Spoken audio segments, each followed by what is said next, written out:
Hey everybody, how's it going? We just kind of wanted to get on here and give you guys a little bit of an update. I know there's been a lot of commotion and stuff going on around everything that's been going on, but we thought we'd get on here and let you know what's going on and what the plan is and how we foresee the future going. So I guess we'll start off with what happened. Well, the Monday before Andy passed, he started breathing funny. And I was pretty sure he probably had pneumonia. But of course, we didn't go to the doctor Monday. When I came home from work Tuesday, he was breathing even worse. And I told him, I said, I'm pretty sure you have pneumonia and you're dehydrated. We need to go to the emergency room. And he didn't argue, so we packed up. And Kylie wanted to know if she needed to go, and he said no. He said they'll give me some meds and we'll be back before too long.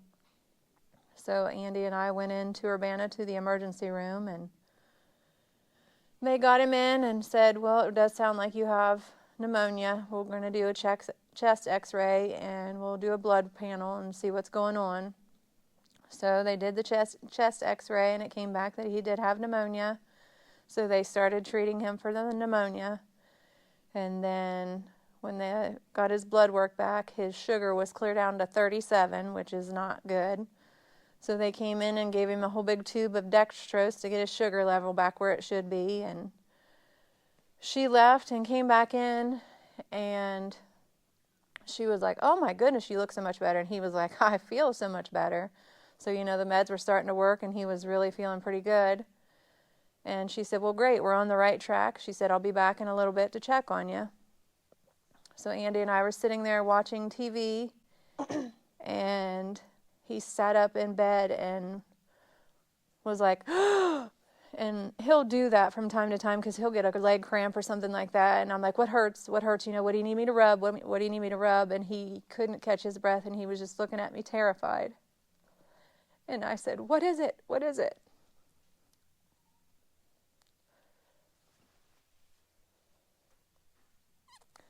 And he couldn't speak, so I ran out in the hallway and yelled for help. And they came in, and they said they were going to have to sedate him and get a tube put in because he wasn't breathing properly. They asked me to leave, so I left the room, and I went out. And I called Kylie and told her something was wrong and asked her to please come to the hospital. I called his mom and dad and told them the same. So while they were getting him sedated and getting the tube put in, Kylie and Tom and Pat showed up, his mom and dad, and they finally got him in a bigger room, and so we were allowed to go in and see him. And so we went in, and they were worried about his blood pressure. They couldn't get his blood pressure where they wanted it. So they were trying to transfer him to Springfield because Urbana is just a small hospital, and they don't have the means to take care of somebody with pneumonia and stuff like that. So they were trying to transfer him, and the ER doctor was on the phone with Andy's doctor from Columbus. Anyways. She had been talking to Andy's doctor from Columbus, and they didn't feel it was necessary to bring him to Ohio State. But I think that was before they had to put the ventilator in and everything, so there wasn't any beds in Columbus anyway. It was going to be several days before Columbus had a bed open up, so we were just waiting for a bed in Springfield. So they finally got a bed ready in Springfield, so they had called for the ambulance to transport him. And so when they took him from his hospital bed and put him in the gurney for the ambulance, it didn't work out, and he started to crash. So they asked us to leave again so they could get him stabilized again, and so they did. So then they allowed us to come back in with him again. But he was weak, really weak. They got him back, but they were anticipating it happening again. So they were just trying to get him out and get him to Springfield as quick as they could, but it didn't happen. He died in Urbana.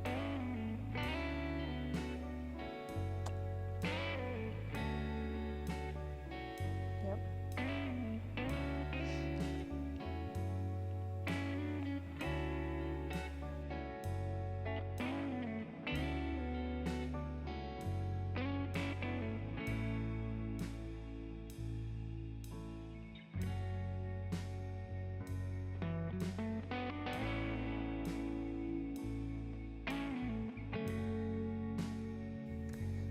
So that's been our last couple weeks. Andy and I had talked about different things about when he died. No funeral homes, no hearse, anything like that. So Kylie and I tried to figure out where we wanted to have everything at, because he didn't want it in a funeral home. So we decided we were either going to go with the fairgrounds or the farm, or possibly, if neither one of those worked out, then we were going to have it at the Lions Park in West Liberty, because that's where the Labor Day festival is. So that was his third favorite place. So we called the fairgrounds because they have parking, restrooms, the kitchen, all this stuff that you kind of need for something like this. And they were booked up for the weekend, and I wanted to do it on the weekend because I knew that so many people would want to come, and it's easier for people to do stuff like that on the weekend. So that didn't work out. So Kylie said, I just want to have it at the farm. That's where he was every day. That's what he loved. So I talked to his brother Matt about it, and Matt said, he said, it may not be easy, but we'll make it happen. And I said, okay, well, I'm going to go talk to your mom and dad and see if it's okay with them. And so we went and talked to Tom and Pat, and they said, yeah, whatever we need to do, we'll do. And I said, I don't want to stress Tom out because he likes everything perfect. And I said, I don't want you painting anything. I don't want you, this is the farm. Everybody's seen it. Everybody loves it, especially Andy. So we just want to pull the equipment out, have it sitting around. Throw up some tents, some chairs. Yep. Porta-johns for the restrooms. And I started calling around for tents. And around here we have Farm Science Review. It's a huge farm show. So all the tents were at Farm Science Review, so we were struggling on finding a tent. And so I asked Kathy, Andy's sister, if she would put something on Facebook saying that we needed tents, tables, and chairs. And within minutes, her Facebook was blowing up. We had tents, we had tables and chairs. The tents came from the West Liberty Salem FFA chapter. They came and put them up. The tables and chairs came from Oak Grove Mennonite Church and the Champaign County Fairgrounds. We had plenty of tables and chairs. And everybody was like, man, this must have taken a lot to put together, and it didn't. It went together so smoothly. Mm-hmm. I mean, And we had so much help and so much support. Everybody was there doing what they could, so. Yep. We got it done, and it couldn't have been better. We have that all on video, and we feel like you guys need closure. So that is going to be our next video. And Kylie and Andy had a video ready to go on the Wednesday that he passed. So that's what you're going to see when we're finished talking, is the video. And that was supposed to go on the day he died.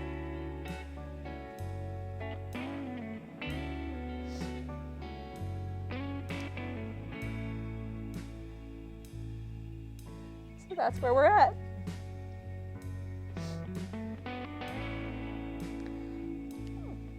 I have hopes to keep filming and keep uploading to the channel. I mean, Dad was the king of unfinished projects, so we have plenty to do, plenty to get done. Grandpa, he's ready for all of the tasks to be done. We got to do the 856. We got to do that new Oliver he just got. Durwood, he's ready. We got to work on the F-250 and the golf cart. There's enough to be done. So we're hoping to keep uploading, and harvest is going on right now. We're hoping to get some good footage of that. I've been learning to drive the grain cart. I have some pretty big shoes to fill, but I'm trying my best. And yeah, we want to keep him and the channel alive. So we're gonna do what we can to keep providing content, I guess, doing the things he loves. So, and Mom had a great idea of when we're struggling to find something to film or something to do, we'd love to get with friends and family and just have story time. They can tell stories about Dad, because as we're talking to people and people are reaching out, we're learning more and more about just how amazing Dad was. So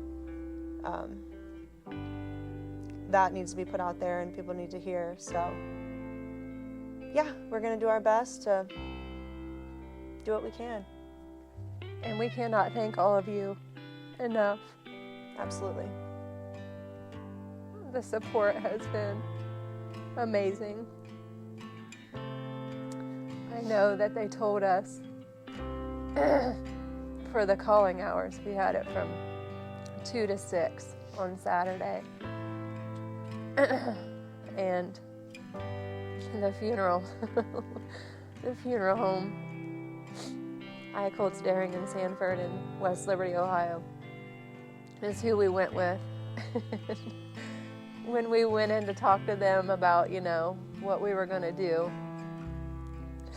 when we told them that it wasn't going to be very unconventional and we didn't want to have it at the funeral home, Trey was like, oh, thank goodness. Yeah. Because it's in town and there's no parking, and he knew that it was going to be probably one of the biggest. Well, he didn't want to have to tell us, no, you can't have it here.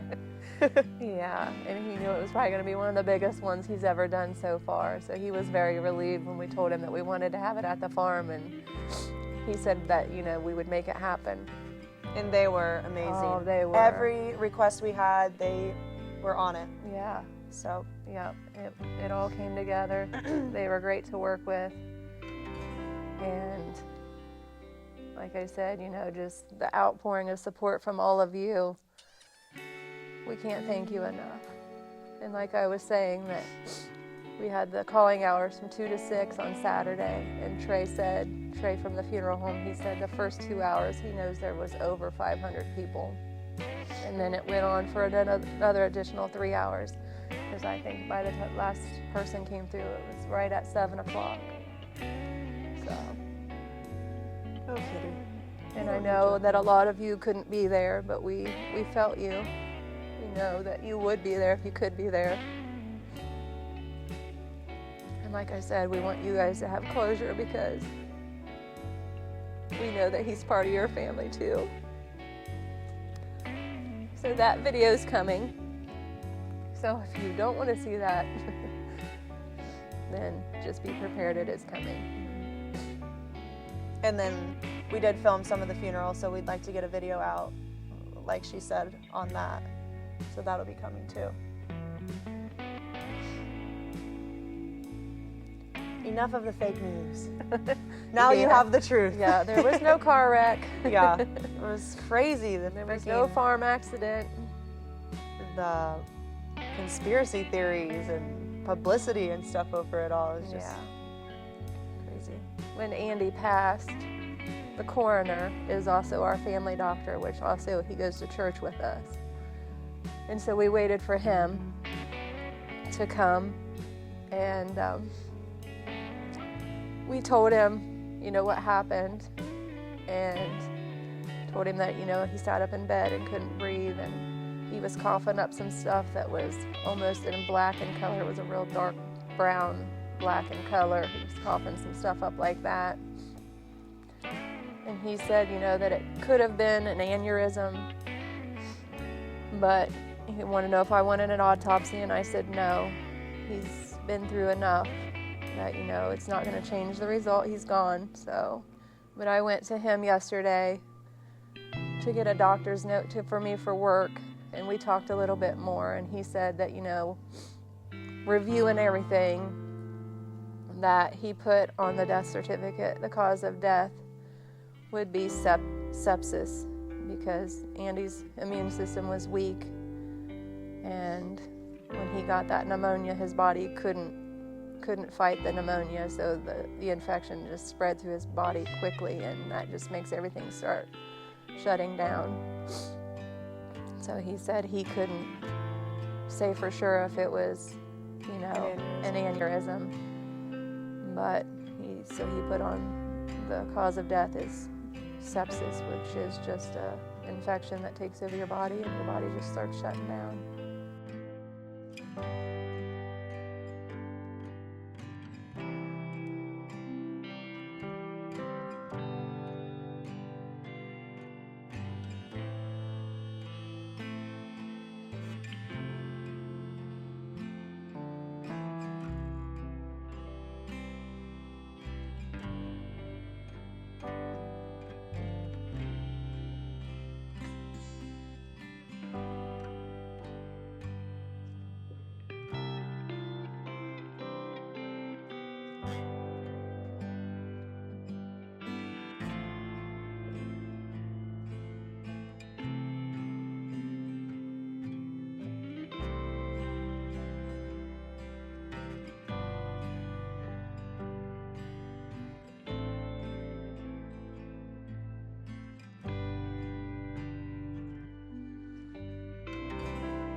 So I think that's all we have for you guys from our end. So just like to thank you all again for everything, all the support and everything you guys have done for Dad and for us, and we really appreciate you guys. And I can't even tell you how much Dad appreciated all of you guys. So thank you for your continued support, and we're gonna go ahead and go in with the video, and stay tuned, because we're gonna do our best to keep providing for you all. So Thank you. thank you.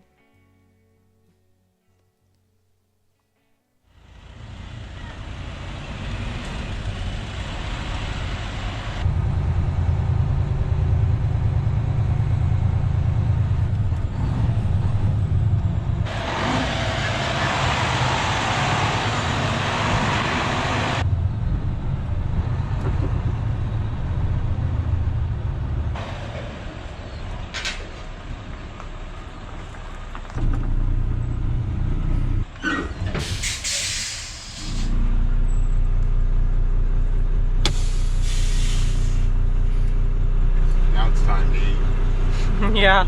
It's 2 o'clock. Whose cookies? Grandpa's? Must be Grandpa's. Yum. Chicken and potato wedges.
said, "You want to trade? You can drive this, and I'll drive that." Yeah, stop for the railroad. I don't think there's anything coming. Alright, the last load of corn just went out. It was only like 380 bushels. We had a load loaded up this morning. Dad, he took it and then finished cleaning out the bin. And then I just took the little bit that's left to town. So we are officially out of corn now, but ready to refill with all new. It's a good day. Yep, that means it's almost time for harvest. That's right. Harvest is upon us. So, looking forward to it. It's going to be a good harvest. Not going to be the best in the world, but it's going to be a very good, respectable harvest. So we're thrilled about that. I'll stop here and you can take